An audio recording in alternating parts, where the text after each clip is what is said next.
ভারত কি আওয়ামী লীগকে একেবারে পুরোপুরিভাবেই ছেড়ে দিচ্ছে? গত ১.৫ বছর আগে শেখ হাসিনা ক্ষমতা হারালেন বাংলাদেশের গণ অভ্যুত্থানের। ভারত তাকে আশ্রয় দিল। হাজার হাজার আওয়ামী লীগ নেতা এখন ভারতে পালিয়ে রয়েছেন। দিল্লি বলল বাংলাদেশে ইনক্লুসিভ নির্বাচন চাই। ভোট হচ্ছে আওয়ামী লীগকে ছাড়াই। আওয়ামী লীগকে বলা হয় ভারতের একমাত্র মিত্র, বাংলাদেশের রাজনৈতিক শক্তি। বাকিদের দিল্লি তো অন্য চোখেই দেখতো এতদিন। তবুও প্রশ্ন উঠছে, গত কয়েক মাস ধরে দিল্লির পক্ষ থেকে বাংলাদেশের দিকে যে পদক্ষেপগুলো আমরা দেখেছি, বাংলাদেশের এক অংশের মানুষ বিশ্বাস করতে শুরু করেছেন দিল্লির চোখ বাংলাদেশের সাধারণ মানুষের দিকে পড়তে শুরু করেছে। দেখো, ফুটবল মাঠে ফুটবল ম্যাচ হচ্ছে, ম্যাচে এ টিম আর বি টিম খেলছে। আগে একটা টিম খেলে গেছে, সেই টিম আর এখন মাঠে নেই। রেফারি কাকে নিয়ে ভাববে? মাঠে যে টিম খেলছে তাদের নিয়েই তো ভাববে না। তো বাংলাদেশের নির্বাচনে যে রাজনৈতিক দলগুলো প্রতিদ্বন্দ্বিতায় নেমেছে এবং ভারতও জানে এদের মধ্যে কেউ একটা ক্ষমতায় আসবে। দেশটার নাম বাংলাদেশ, এ দেশটার নাম ভারতবর্ষ। অবশ্যই ভারত সেই দৃষ্টি দিয়েই দেখবে যারা রাজনৈতিক মঞ্চে বাংলাদেশে এখন রয়েছেন, যারা কালকে প্রতিদ্বন্দ্বিতায় অংশ নিচ্ছেন এবং নির্বাচনে যারা জিতে আসবেন, তাদের সঙ্গে ভারত সরকার দ্বিপাক্ষিক সম্পর্ক যেভাবে, কূটনৈতিক সম্পর্ক যেভাবে রাখা উচিত তারা রাখবে। নির্বাচনের প্রাককালে কিন্তু বিদেশ মন্ত্রকের তরফে জানিয়ে দেওয়া হয়েছে, অতীতে কি হয়েছে ভুলে যাও, এখন ভবিষ্যতের দিকে তাকাতে হবে বর্তমানের প্রেক্ষাপটকে সামনে রেখে। সেরকম অবস্থান অবশ্যই ভারত সরকার নিচ্ছে এবং নিয়ে ফেলেছে অলরেডি। দেখো, ৭১ থেকে শুরু ভারত আওয়ামী লীগ সম্পর্ক শুধুমাত্র কূটনৈতিক ছিল সেটা নয়। যারা বাংলাদেশের দিক থেকে কট্টর ভারতের সমালোচক বা আওয়ামী লীগের সমালোচক কিংবা যারা ভারসাম্য রাজনীতিতে, কূটনীতিতে বিশ্বাস করেন, তারাও বিষয়টি এক বাক্যে মানবেন যে ভারতের সঙ্গে আওয়ামী লীগের সম্পর্ক যতটা নয় কূটনীতিক, তার থেকে বেশি আবেগের। শেখ হাসিনা বহু বছর ভারতের সবচেয়ে নির্ভরযোগ্য অংশীদার ছিলেন। সীমান্ত নিরাপত্তা, উত্তর পূর্ব ভারতের স্থিতি, বাণিজ্য, সংযোগ প্রকল্প, সব জায়গায় দুই সরকারের বোঝাপড়া ছিল যথেষ্ট ইতিবাচক। কিন্তু রাজনীতিতে একটা নিয়ম রয়েছে, স্থায়ী বন্ধু বলে কিছু হয় না, তবে স্থায়ী স্বার্থ থাকে।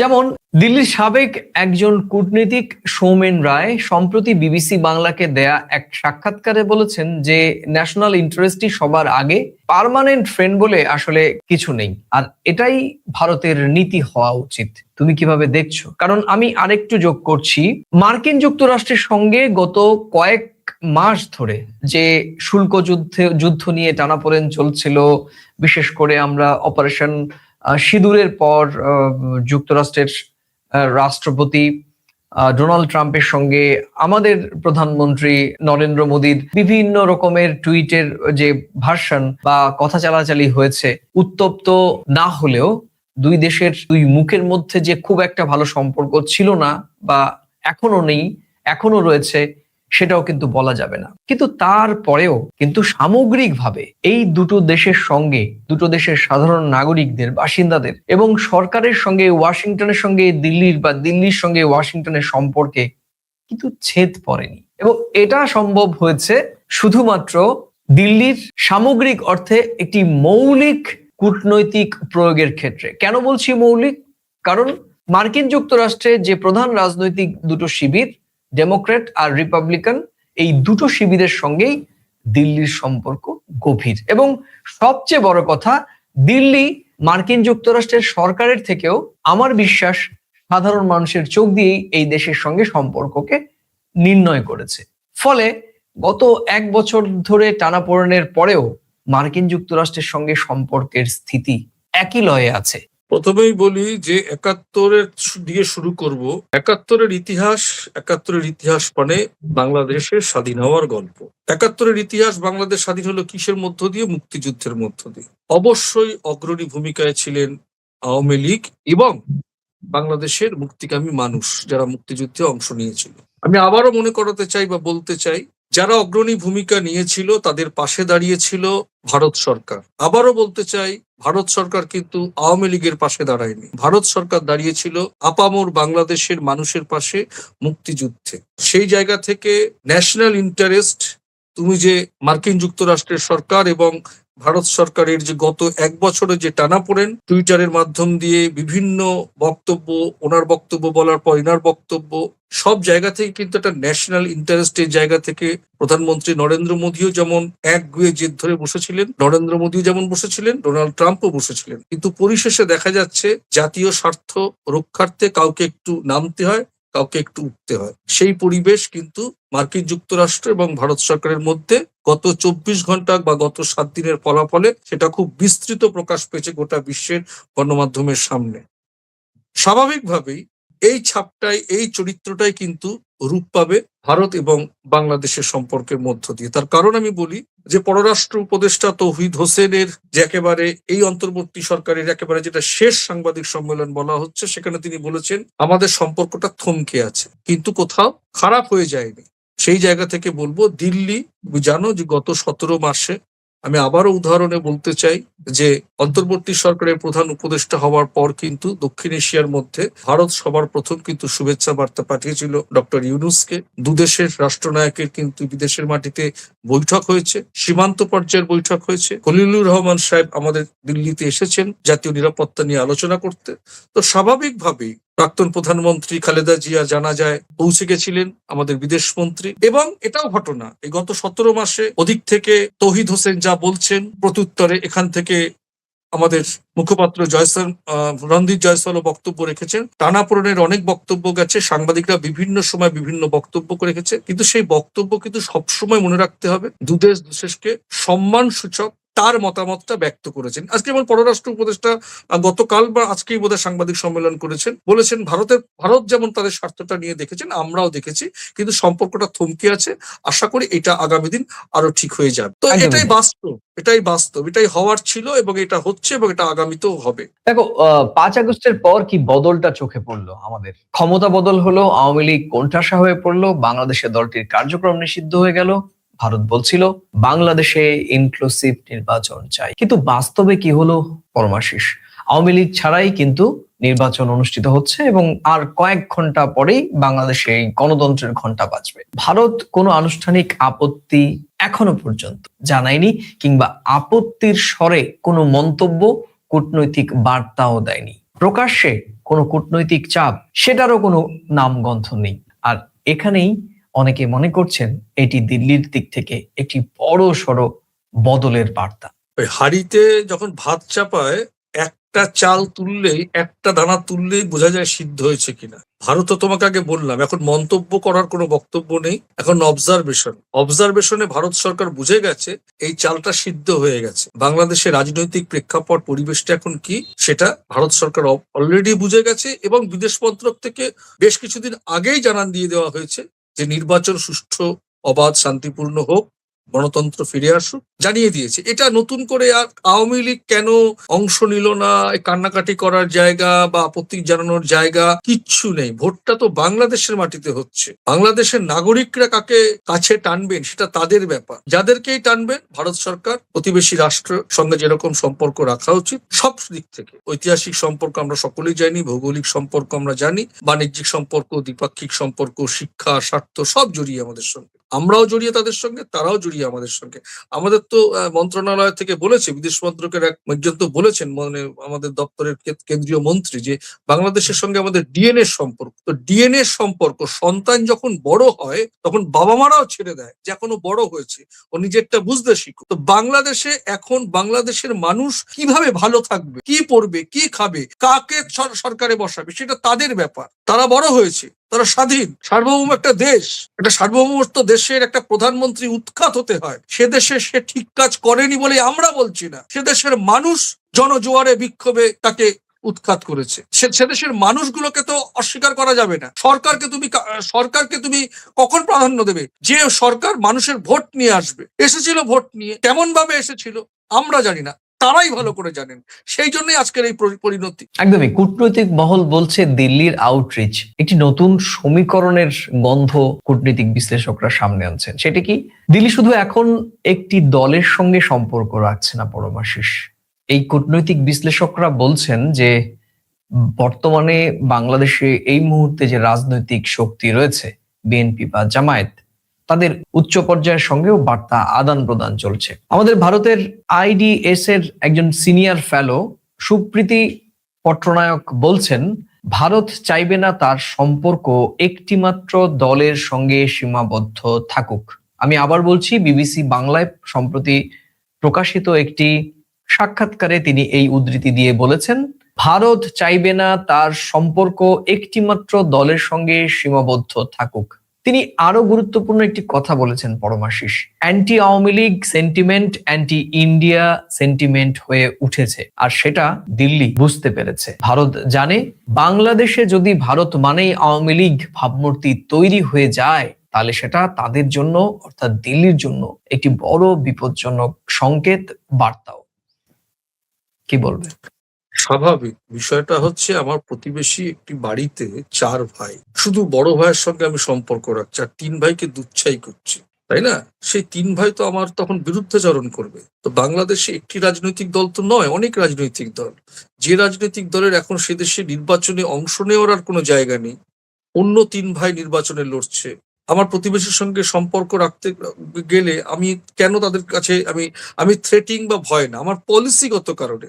ভারত সরকার তো প্রতিবেশী রাষ্ট্রের সঙ্গে সম্পর্ক রাখবে। প্রতিবেশী রাষ্ট্রের মধ্যে অনেক রাজনৈতিক দল থাকতে পারে, যে বাদ গেছে, যে আর নেই এখন, সে না থাকার ব্যথা নিয়ে আমি সেই না থাকার পিছনে দৌড়বো? যারা বর্তমানে রয়েছে তারা সরকার গড়বে কেউ না কেউ। বাংলাদেশের সাধারণ মানুষ তাদের চাইছে, যেটা আগামীকালের ভোটের মধ্য দিয়ে, রাত পোয়ালে যে ভোটে কাকে চাইছে সেটা পরীক্ষা নিরীক্ষার মধ্য দিয়ে নির্বাচনে তারা জয়লাভ করে আসবে। কেউ না কোনো রাজনৈতিক দল, একটা সরকার গঠন হবে, তা প্রতিবেশীর সঙ্গে সরকার গঠন হবে। তো ভারত সরকার সেই সরকারকে সম্মান প্রদর্শন করবে না, শুভেচ্ছা জানাবে না? জানাবেই তো। একটা রাজনৈতিক, আমাদের দেশেও তো অনেক রাজনৈতিক দল আছে না? কংগ্রেস আছে, বামফ্রন্ট আছে, বিভিন্ন আরো অন্যান্য রাজনৈতিক দল আছে, বিজেপি আছে। বিজেপি আমাদের কোনো বিদেশ থেকে কোনো মন্ত্রী আসলে, কোনো প্রধানমন্ত্রী বা কেউ আসলে ঠিক যেমনটা প্রধানমন্ত্রীর সঙ্গে দেখা করে, তেমনি সোনিয়া গান্ধী রাহুল গান্ধীর সঙ্গে দেখা করে, রাষ্ট্রপতির সঙ্গে দেখা করে, অন্যান্য রাজনৈতিক দলের ইয়েকে তারা দেখা করেন। সেখানে ভোজসভা হয়, হয়তো সেটা গভর্নরের ইয়েতে হয়, দিল্লিতে থাকলে দিল্লির গভর্নর রাষ্ট্রপতির ইয়েতে হয়।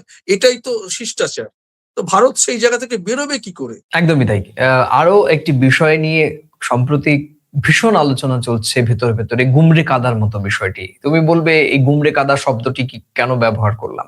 দেখো, আমি শুরুতেই বলছিলাম, আমাদের আলোচনার শুরুতেই শুরুর স্কেলগুলোতে ছিল যে বাংলাদেশে ইনক্লুসিভ নির্বাচনের দাবি তুলেছিল দিল্লি, কিন্তু শেষ মুহূর্তে আওয়ামী লীগকে ছাড়াই নির্বাচন অনুষ্ঠিত হচ্ছে কয়েক ঘন্টা পর ভোট। এবার নির্বাচনটি যখন এসেই পড়েছে, মানুষ যখন ভোট দেবার জন্য মুখিয়ে রয়েছেন, ঠিক তখন ভারতে থাকা আওয়ামী লীগের নেতা কর্মীদের মনে একটি নতুন সমীকরণের জন্ম দিয়েছে। সেটি কি? দিল্লির কাছে সেই আওয়ামী লীগের নেতা কর্মী তারা মনে করছেন যে দিল্লি বাংলাদেশে নতুন সরকারের কাছে, সে যে সরকারই আসুক, জামায়াত ইসলামী কিংবা বিএনপি, বিএনপি কিংবা জামায়াত ইসলামী, সেই সরকারের সঙ্গে দিল্লি আলোচনা শুরু করবে আওয়ামী লীগকে ফিরিয়ে নেবার জন্য, দলটিকে নিষিদ্ধের তালিকা থেকে মুক্ত করার জন্য। এরকম একটি সম্ভাবনা, স্বপ্ন, গুমরে কাদার মতো একটি শব্দ শোনা যাচ্ছে ভারতের বিভিন্ন মহলে। কিন্তু পর্যবেক্ষকরা বলছেন এক্ষেত্রে যা করার আওয়ামী লীগকেই করতে হবে। লন্ডন ভিত্তিক বিশ্লেষক প্রসেনজিৎ দেব রায় তিনি সম্প্রতি একটি আন্তর্জাতিক গণমাধ্যমে এ বিষয়ে স্পষ্ট করে একটি মন্তব্য করেছেন। কি বলেছেন? তিনি বলেছেন, শেখ হাসিনাকে এখনই ঢাকার হাতে তুলে দেয়া সম্ভাবনা বা সম্ভব নয়। অর্থাৎ ভারত পুরো আওয়ামী লীগের থেকে দূরে সরে যাচ্ছে না, কিন্তু আওয়ামী লীগের পক্ষে দাঁড়িয়ে আবার দৌড়চ্ছেও না, খানিকটা হিসেবি। এবং আরো একজন পর্যবেক্ষক বলছেন যে এই মুহূর্তে ভারতে থাকা, বাংলাদেশ থেকে পালিয়ে আসা আওয়ামী লীগকে নিজেদের চেষ্টাই বাংলাদেশে ফিরতে হবে। তবে ওই পর্যবেক্ষকের আশঙ্কা, তারা যেভাবে ভারতের মাটিকে ব্যবহার করে বাংলাদেশের রাজনীতিকে অস্থিতিশীল করতে চাইছেন, সেটা ভারতের জন্য যথেষ্ট বিব্রতকর। কি বলবে? দেখো, প্রথমে আমি বলি, বিদেশ মন্ত্রকের একটা বক্তব্যকে নিয়ে আমি যদি কথা বলি, সেটা হচ্ছে প্রধানমন্ত্রী শেখ হাসিনার বাংলাদেশে ফিরে যাওয়া নিয়ে। সেটা হচ্ছে আমাদের বিদেশ মন্ত্রকের থেকে বলা হয়েছিল যে আহ্বানও নেই, বিসর্জনও নেই। তিনি নিজের ইচ্ছায় এসছেন, নিজের ইচ্ছায় যাবেন। তাকে শুধু নিরাপত্তা দিয়ে নিরাপদে এখানে রেখে দেওয়া হয়েছে। উনি যখন ফিল করবেন ওনার যাওয়া উচিত, উনি তখন যাবেন। আরেকটা বিষয় হচ্ছে বাংলাদেশের সরকারের বাংলাদেশে যে নির্বাচন হচ্ছে, ভারতের বিদেশ মন্ত্রক জানিয়ে দিয়েছে যে এই নির্বাচন সুষ্ঠুভাবে সম্পন্ন হওয়া দরকার, অবাধ এবং শান্তিপূর্ণ নির্বাচন হওয়া দরকার, গণতন্ত্র সেখানে ফিরে আসার দরকার, নতুন সরকার আসলে আমাদের সঙ্গে সেই সম্পর্কই বজায় থাকবে আগের মতো, যেমনটা ছিল। মানে যারা তথাকথিত বলে আওয়ামী লীগের সঙ্গে যে পীড়িতটা ছিল, এই পীড়িত শব্দটা ব্যবহার করলাম কেন, আওয়ামী লীগের লোকেরা বলে, কিন্তু এটা বুঝতে হবে ভারত সরকার কিন্তু বাংলাদেশের সরকারের পাশে ছিল। ভারত সরকার বুঝেছে যে যারা আমাদেরকে ভাঙিয়েছে তাদের আজকে কি দুরবস্থা বাংলাদেশের মাটিতে কি, সেটা গোটা দুনিয়া দেখেছে। তো স্বাভাবিকভাবেই ভারত তোমাকে আমাকে আশ্রয় দিয়েছে, হয়তো হয়তো অনেক আওয়ামী লীগের নেতা নেত্রী কলকাতায় দিল্লিতে অবস্থান করছে, কিন্তু ভারতের পররাষ্ট্রের কূটনীতিতে কোথায় বলা আছে যে দেশে নিষিদ্ধ দলকে আপনারা ফিরিয়ে নিন? এটা কেন বলবে? কোন কারণে ভারত সরকার বলবে? এটা কি দ্বিপাক্ষিক সম্পর্ক বজায় রাখার? এটা কি বিজনেস? যারা ভালো কর্ম না কুকর্ম করে এসেছেন, উৎখাত হয়েছেন, তাদেরই দায়িত্ব তারা কিভাবে দেশে ফিরবে। এটাতে ভারত জড়াবে কেন? কোনোভাবেই আওয়ামী জড়াবে না ভারত। একদমই আওয়ামী লীগ নির্বাচনে নেই, একটা রাজনৈতিক শূন্যতা তো রয়েছেই, কিন্তু এই জায়গায় পৌঁছানোর পথটা কিভাবে তৈরি হয়েছিল? দেখো, বছর বছর ধরে নির্বাচনী স্বচ্ছতা নিয়ে প্রশ্ন তৈরি করেছিল তৎকালীন আওয়ামী লীগের সরকার। একতরফা ভোটের অভিযোগ রীতিমতো প্রাতিষ্ঠানিক স্বীকৃতি পেয়ে গিয়েছিল গত 15 বছর। আজ সেই দলই দেখছে কিভাবে লেভেল প্লেইং ফিল্ড তৈরি করা হয়, কিভাবে প্রতিদ্বন্দ্বিতামূলক প্রচার হচ্ছে, কিভাবে অংশগ্রহণমূলক নির্বাচন করা সম্ভব হয়। এটা কি ইতিহাসে সবচাইতে বিদ্রূপকর পরিস্থিতির মুখোমুখি নয় আওয়ামী লীগের জন্য? আজকে যে ইনক্লুসিভ ইলেকশনের কথা বলা হচ্ছে, আওয়ামী লীগে তো তার বাইরে। এই শূন্যতার সূচনা তো অন্য কেউ করেনি। রাজনীতির এই পথটা তৈরি করেছিলেন তো খোদ শেখ হাসিনাই। এটাই বাস্তবতা আর এটাই নিয়তি। তুমি কিভাবে দেখছো বিষয়টি?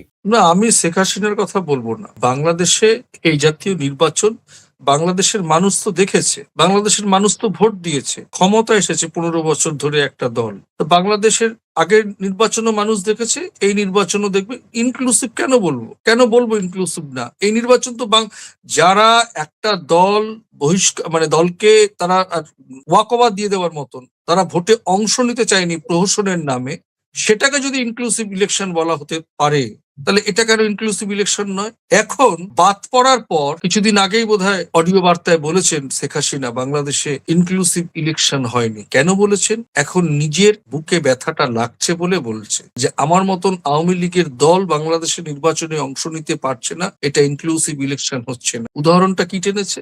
বিএনপির ইলেকশনে যোগ না দেওয়ার কথা। তো সেটা যখন হতে পেরেছে, আজ কেন এটা হতে পারবে না? বরঞ্চ বিএনপি নিষিদ্ধ না হয়ে তারা স্বেচ্ছায় নির্বাচনে যায়নি, কেননা আমরা নির্বাচনে গেলে লাভ নেই, নির্বাচন তো প্রহসনে পরিণত হয়। রাতের অন্ধকারে ভোট। তাদের কথা তারা ঠিক বলছেন না ভুল বলছেন, বা আওয়ামী লীগ ঠিক বলছে না ভুল বলছেন, সেটা আমরা 2024-এর 5ই আগস্ট দেখলাম। আবারও ফিরে আসি সেই কথায়, ষড়যন্ত্র। ক্ষমতায় আমি 15 বছর ধরে, ষড়যন্ত্র কেন আমি বুঝতে পারলাম না? দোষটা কার? অনেক ধন্যবাদ পরমাশিস। প্রশ্ন এসে যায়, ভারত কি তবে সত্যি একচোখা নীতি থেকে সরে আসছে? হ্যাঁ, আভাস স্পষ্ট মিলছে।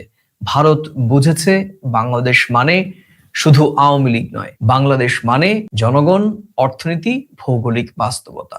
দিল্লি এখন স্ট্র্যাটেজিক সেলফ ইন্টারেস্ট দেখছে, যে দল ক্ষমতায় আসবে তার সঙ্গেই কাজ করবে, আর বাকি বাংলাদেশের চোখ দিয়ে দেখবে, আর বাকি দেশ দেখবে বাংলাদেশের সাধারণ মানুষের চোখ দিয়ে। আর এটাই গুরুত্বপূর্ণ কূটনীতি এবং রাষ্ট্রনীতি হবে, এমনটাই আশা প্রকাশ করেছেন সংশ্লিষ্ট কূটনীতিক বিশ্লেষকরা। প্রিয় দর্শক, শেষ করব শুধু এই কথা বলেই, ভারত বাস্তববাদী। যে সরকার ক্ষমতায় থাকবে দিল্লি তার সঙ্গেই কাজ করবে। বন্ধুত্ব থাকবে কিন্তু শর্তহীন নয়, আবেগ থাকবে কিন্তু জাতীয় স্বার্থের বাইরে নয়। 12ই ফেব্রুয়ারির ভোট শুধু সরকার ঠিক করবে না বাংলাদেশে, এটা ঠিক করবে বাংলাদেশের রাজনীতি কোন পথে এগোবে, আর দিল্লি ঢাকার সম্পর্ক নতুন করে কিভাবে গড়ে উঠবে সামনের দিকে। শেষ কথা, রাজনীতিতে স্থায়ী বন্ধু বলে কিচ্ছু হয় না, স্থায়ী হয় স্বার্থ, কিন্তু জনগণের রায় সেটাই সবচেয়ে বড় শক্তি যোগায়। প্রিয় দর্শক, আজকে এ পর্যন্তই। আবার দেখা হবে নতুন কোনো বিষয়ে, প্রাসঙ্গিক প্রসঙ্গ নিয়ে। আর আজকের এই ভিডিওর মন্তব্য বা কোন মন্তব্যগুলোর সঙ্গে আপনি সহমত বা ভিন্নমত সেটা মন্তব্যের কলামে লিখে জানাতে পারেন। ভিডিওটি ভালো লাগলে নিজেদের মাঝে শেয়ার করে ছড়িয়ে দিতে পারেন। আজকে এই চ্যানেলটিতে নতুন এলে পুরনো ভিডিও দেখে চ্যানেলটি ভালো লাগলে লাইক বা সাবস্ক্রাইব করতে পারেন। তাহলে আজ এ পর্যন্তই। নমস্কার। নমস্কার।